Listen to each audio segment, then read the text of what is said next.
Halo guys, kembali lagi dengan saya Alf Testing dari Akademi Kripto. Jadi pada kesempatan kali ini saya akan menjelaskan ya di part ketiga ini mengenai bagaimana ya cara mendalami tokenomics dari suatu project. Jadi saya sudah menjelaskan ya di modul sebelumnya bahwa tokenomics itu sangat penting karena tokenomics adalah wujud dari nilai intrinsik suatu project. Yang mana tokenomics ini memiliki 5 komponen teman-teman.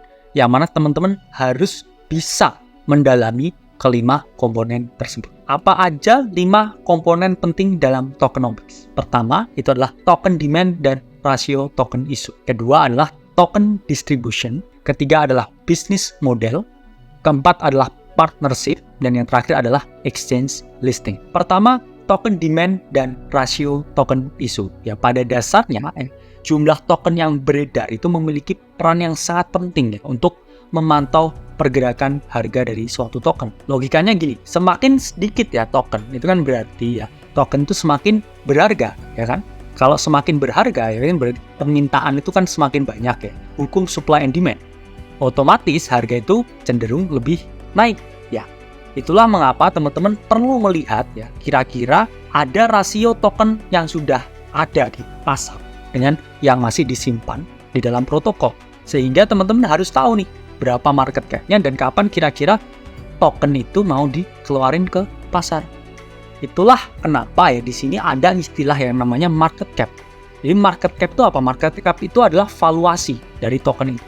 Valuasi itu ya dihitung dengan rumus ya jumlah token yang beredar dikali harga. Oke. Contohnya ini adalah market cap Bitcoin. Gimana ngitung market cap Bitcoin? Pertama, teman-teman mencari dulu ya, circulating supply-nya berapa. Oke, circulating supply-nya di 19.500.000. Kemudian teman-teman kalikan harga Bitcoin. Berapa harga Bitcoin? 26.800.000. Sehingga perkalian ya dari circulating supply, jumlah token yang beredar dengan harga itu sama dengan market cap. Ya, ketemu di sini market cap Bitcoin ya ini adalah ya 500 miliar dolar. Sini clear ya teman-teman, gimana cara menghitung market cap. Jadi market cap dihitung dengan mengalihkan circulating supply dikalikan dengan harga dari aset. Kemudian teman-teman jangan terpaku dengan besaran market cap, tapi juga lihat prosentase token yang beredar. Karena kesalahan newbie ya biasanya selalu berpikir karena itu low cap, ya, wah market capnya masih puluhan juta, ada kemungkinan 10x ya, tapi kamu nggak lihat ya tokennya yang sudah di-unlock tuh berapa banyak. Karena banyak sekali ya token ini yang market cap-nya kecil tapi juga dia masih inflationary, ya masih banyak lagi yang nanti bakal keluar. Ya ini contohnya di kiri, token yang punya good tokenomics dan yang di kanan adalah yang punya bad tokenomics. Ini kiri ya, yang good tokenomics ini adalah Trias ya. Trias ini adalah suatu layanan computing di blockchain. Ini koin dari Asia. Trias ini market cap-nya lihat berapa teman-teman? 29 juta. Dan jumlah yang beredar itu 9,9 juta dari maksimal 10 juta. Ini kan berarti 99% tokennya udah keluar. Dan market cap-nya kecil. Berarti teman-teman nggak takut lagi dong kalau mereka keluarin token baru. Tokennya dirilis lagi di market. Karena ya dia market cap-nya kecil ya semua udah dilepas. Beda dengan di kanan, ini bad tokenomics ya. Tenet nih meskipun bagus bisnis modelnya, project-nya bagus, tapi circulating supply-nya ini masih 10% ya yang keluar dari total yang bakal mereka unlock. Ya, meskipun dia market cap-nya itu 20 juta ya, tapi dengan jumlah token yang bakal di-unlock ini kan ada kemungkinan market cap-nya itu semakin tinggi lagi dan juga harga juga semakin turun. Itulah mengapa ya, banyak koin yang masih di-unlock ya, atau masih ada probabilitas yang untuk dump. Sehingga teman-teman juga harus memperhatikan kira-kira ketika mau berinvestasi ini kapan token ini mau di-unlock. Yaitu sangat penting untuk men-timing ya entry kapan teman-teman masuk. Misalkan bulan depan di-unlock, ya udah aku nggak usah beli dulu sekarang, beli setelah bulan depan setelah di-unlock. Teman-teman juga bisa menggunakan ya ini platform yang namanya token unlock, dimana di sini ini bisa teman-teman tandai buat watchlist, bahkan notifikasi kalau perlu. Ini di sini dijelasin ya token-token apa aja ya yang bakal dirilis dan kapan dirilis dan jumlahnya berapa yang dirilis. Sehingga teman-teman juga bisa ya membuka peluang untuk melakukan sell short. Jadi kita misalkan minggu depan mau di-unlock nih Filecoin ya misalkan. Saya mau short sekarang ya. Bangun posisi short kan, itu juga bisa. Karena logikanya ketika token ini di-unlock, yaitu harga itu memiliki kecenderungan untuk turun. Kemudian ya, kedua ini adalah token distribution ya. Ini terkait dengan alokasi dan sebaran token. Jadi token ini kira-kira dikasih ke siapa aja sih? Ya yang pasti dikasih ke para stakeholder, yaitu investor, developer, dan VC. Cuman prosentasenya berapa ya itu yang penting.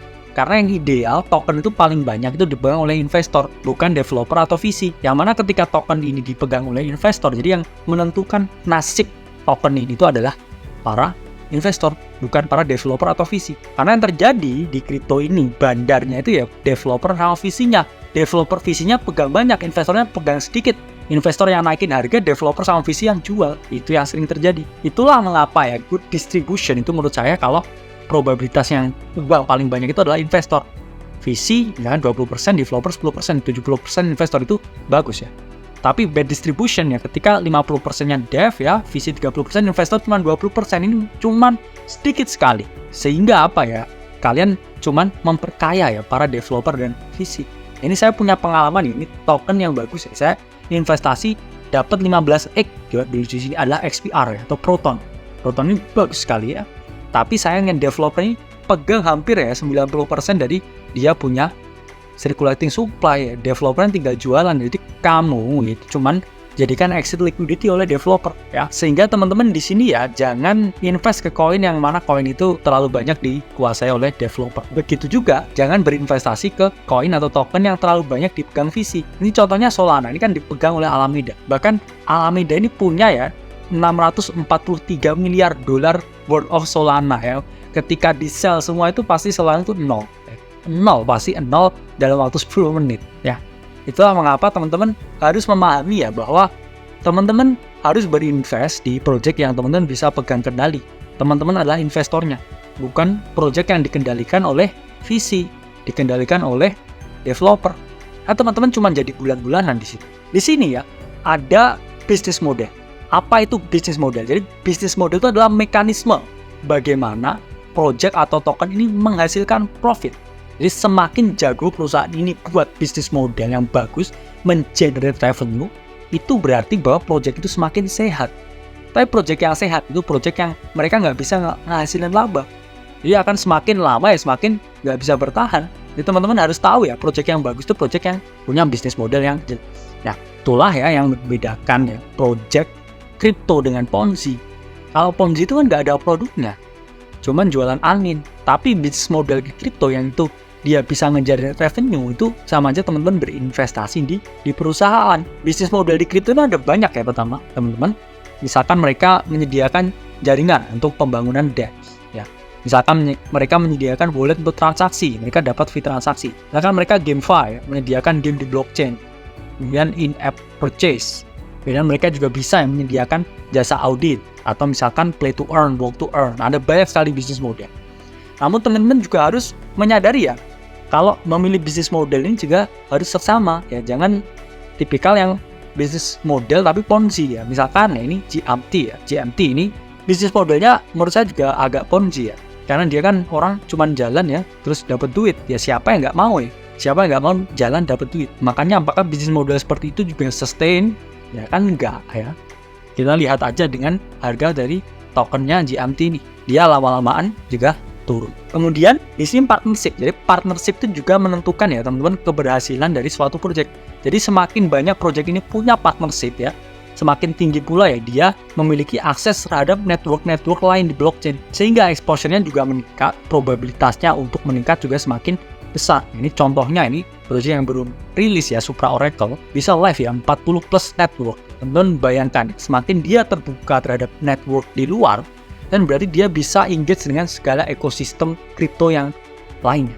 Dan berarti project ini exposure-nya semakin bagus ya, paparannya semakin bagus dengan berbagai project yang ada di ekosistem kripto. Kemudian terakhir ya ini exchange listing, entah itu di DEX atau DEX, centralized exchange atau decentralized exchange, ini memiliki peran yang penting juga ya. Karena semakin tinggi ya mereka itu sering listing ya, atau listingannya semakin banyak, itu kan exposure-nya kepada masyarakat, ke investor itu juga semakin banyak. Retail gampang belinya. Kalau di Bybit bisa beli, di KuCoin bisa beli, di Binance bisa beli, berarti kan probabilitas ya marketnya itu kan semakin tinggi. Orang yang beli dan hold itu semakin tinggi. Nah ini bisa teman-teman lihat ya di CoinGecko ya atau Coin Market Cap. Ya kan di bagian token yang teman-teman pilih ya, di kanan di bagian tengah ada bagian market ya, teman-teman klik, terus ada pair dan di mana tempat teman-teman beli. Ayo teman-teman, jangan malas, kita riset fundamentalnya, kita lihat tokenomics-nya, dan juga kita lihat nilai intrinsiknya untuk sebelum melakukan keputusan pembelian atau investasi. Jadi saya Alvesting dari Akademi Kripto, sampai berjumpa di modul-modul selanjutnya.